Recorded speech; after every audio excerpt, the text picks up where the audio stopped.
Мінулы год для эколага в области прайшоў пад эгідай малой радзімы. Пабудавана і рэканструявана 58 газаачышчальных установак, што дазволіла на 600 тонн паменшыць выкіду атмасферу шкодных рэчываў.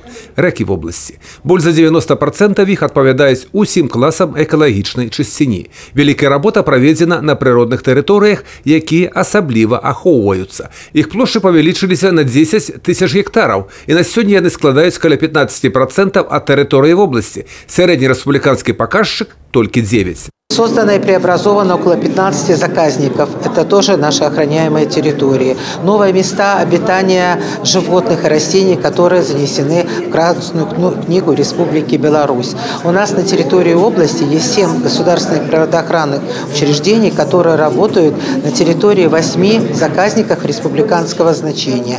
В этих заказниках проводится очень большая работа. Вядзецца будаўніцтва ачышчальных збудаванняў у Брэсце, Пінску, Лунінцы, Баранавічах. Шмат зроблена па азеляненні тэрыторыі. Гэтая задача перад выканаўчай уладай не знімаецца і на 2019. Сярод закранутых на выніковай калегіі тэм і будаўніцтва пад Брэстам акумулятарнага завода. Першы намеснік міністра прыродных рэсурсаў і аховы навакольнага асяроддзя Беларусі Ія Малкіна засяродзіла асаблівую увагу прысутных на гэтай праблематыцы у плане работы і інфармавання насельніцтва. Завод все-таки это не исключительная прерогатива Министерства природных ресурсов. Это, скажем так, коммерческое предприятие частной формы собственности.